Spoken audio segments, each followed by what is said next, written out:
Panji Gumilang dan Al Zaitun pernah memberi sejarah kelam pada pemilu 2004. Perhelatan pemilu langsung pertama usai reformasi dinodai dengan peristiwa pengerahan massa ke Al Zaitun untuk memenangkan salah satu pasangan calon. Polemik pondok pesantren Al Zaitun di Indramayu, Jawa Barat bukan hanya soal peran intelijen, negara Islam Indonesia, dan dugaan penodaan agama. Tapi, dalam penyelenggaraan Pilpres, Al Zaitun juga membuat kontroversi. Kisahnya bermula dari perbedaan angka pemilih antara pemilu legislatif dan Pilpres 2004. Pada pemilu legislatif 2004 di Ponpes Al Zaitun tercatat hanya 5.000 orang. Tapi, saat pendaftaran pemilih Pilpres 2004 membengkak menjadi 13.000. Dan saat hari pencoblosan membengkak menjadi 24.843 pemilih, di mana 99% dari jumlah pemilih itu memilih pasangan Wiranto Wahid. Fakta ini disimpulkan oleh KPU bahwa terjadi mobilisasi massa, sehingga KPU memutuskan menggelar pencoblosan ulang pada 25 Juli 2004. Anggota KPU saat itu, Anas Urbaningrum, sampai turun tangan ke Al Zaitun. Tapi hasilnya sangat jauh berbeda. Hasil perhitungan KPU Jawa Barat menemukan angka 0, alias tidak ada sama sekali yang memilih. Peristiwa pemilu 2004 itu telah dibantah pemimpin besar Al Zaitun Panji Gumilang. Namun, berdasarkan siaran pers Mabes TNI pada 7 Juli 2004, telah dicopot seorang pamen yang diduga terlibat pengerahan massa ke Al Zaitun. Sejarah pemilu di Al Zaitun ini sangat diingat oleh anggota DPR RI dari PDIP, Ono Surono. Saat itu yang menangnya Partai Golkar di sana, dan capresnya yang menang di sana yaitu Pak Wiranto yang diusung oleh Golkar, padahal kan presidennya Ibu Mega. Nah, sehingga salah apabila ada tudingan Al Zaitun di backup oleh pemerintah yang berkuasa. Ya, jadi pada saat itu pun ya tidak. Nah, terus 24.000 suara yang ke Pak Wiranto itu karena terjadi pengkondisian mobilisasi pemilih dari luar Indramayu, luar Al Zaitun, akhirnya Bawaslu pada saat itu membatalkan tuh suara 24.000 di Al Zaitun. Kisah kelam pemilu 2004 itu ternyata tidak membawa efek hukum kepada Panji Gumilang. Malah hingga kini nama Al Zaitun makin besar. Hal ini pula yang memicu keheranan Kepala Staf Presiden Muldoko. Apakah polemik Al Zaitun sebuah politisasi menjelang pemilu 2024? Itu ya, makanya saya katakan, kenapa sih Al Zaitun ini setiap menjelang pemilu ribut? Itu ya boleh atau tidak ya. Saya pikir Al Zaitun bagian dari apa itu entitas yang berada di NKRI, ya bisa aja siapapun bisa mendekati, ya kan begitu, untuk kepentingan politik. Bahwa Panji Gumilang licin adalah benar adanya karena diakui Menko Polhukam Mahfud MD. Sosok Panji Gumilang di Al Zaitun memang diciptakan dan dilindungi. Tetapi pada tahun 2023 ini, sepertinya Panji sudah mulai lepas kendali. Karena itu sekarang Panji diburu, ratusan rekeningnya dibekukan, dan sejumlah aset tanahnya diselidiki. NII adu aja sama NII kan hancur sendiri, kira-kira begitu. Nah, saudara, kemudian sesudah merasa nyaman dengan pemerintah, merasa aman, kemudian Panji Gumilang ini memecahkan diri,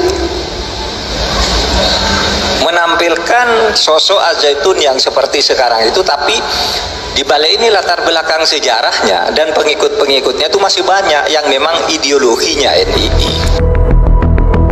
Tim Liputan Metro TV.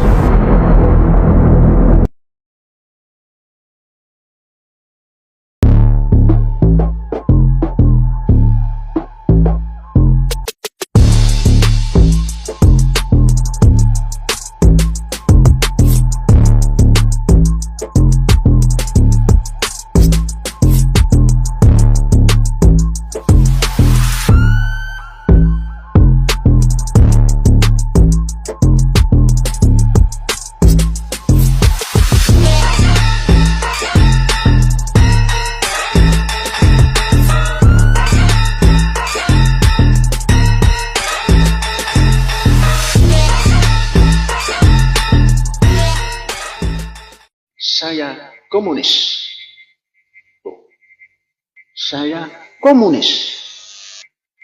Anak-anakku sekarang Cina. Umur kemajuannya 24 tahun. Katakan 25 tahun. Diukur dari tahun 98.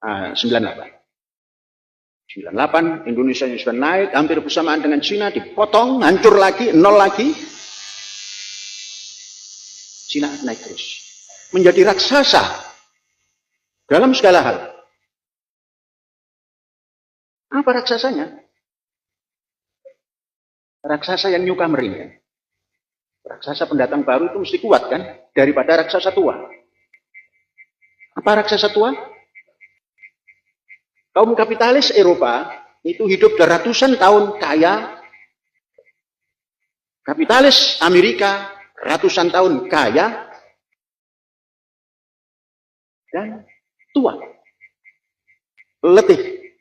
Disalib oleh komunis yang berpaham jangan pilih kucing untuk menangkap tikus. Yang penting bisa nangkap tikus. Itu filsafat daripada Deng Xiaoping. Kalau mau tangkap tikus, jangan pilih kucing. Yang penting kucing. Jangan pilih warnanya. Mungkin yang dimaksudkan itu, kucingnya itu komunis, mau nangkap, warnanya itu apa saja. Mau warna Amerika boleh, mau warna Arab boleh, mau warna Eropa boleh, mau warna Indonesia boleh. Tapi jangan pura-pura jadi tikus yang menyayangi, jadi kucing yang menyayangi tikus.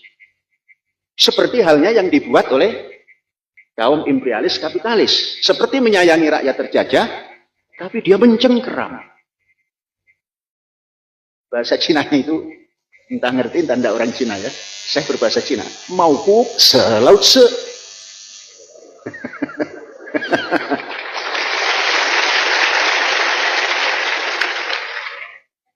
Nanti kalau ada orang Cina, saya nggak ngerti ya nggak apa-apa. Ini saya mau berbahasa Cina. Cina mana Cina? Panji Gumilang. Nah, nanti supaya anak-anakku tahu Panji Gumilang itu apa, nanti diterangkan. Mau kuk selaut se. Kucing galak. Pura-pura sayang kepada tikus. Kan tikus makanan kucing kan? Di mana ada tikus yang sayang pada kucing? Nah, kucing sayang pada tikus. Dibalik gitu. Nah, demi Tuhan saya ateis. Saya itu menjadi ateis gara-gara baca Quran.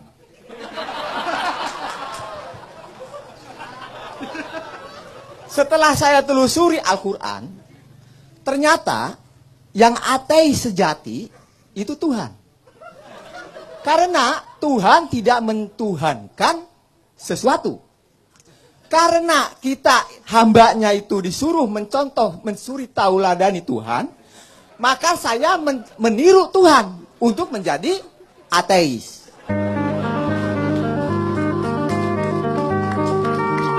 Maka dari itu, saya sebagai ateis juga punya syahadat. Syahadatnya, demi Tuhan saya ateis. Ternyata setelah saya menjadi ateis, ternyata elit-elit kita ini banyak yang ateis. Padahal beragama. Contohnya, berbagai agama mengatakan bahwa korupsi itu pasti, orang melakukan korupsi pasti diketahui oleh Tuhan. Nah, menurut berita, yang kasus korupsi itu rata-rata bertuhan. Kita nyanyi bersama. Allahu Akbar. Allahu Akbar.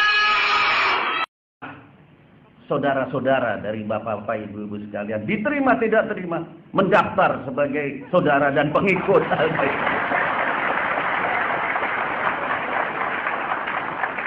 Saya juga tadi terkait makan siang gratis dan lain-lain, nanti mohon doanya ya Bapak Ibu biar bisa fokus, bisa melaksanakan fokus, biar kita stunting, fokus stunting.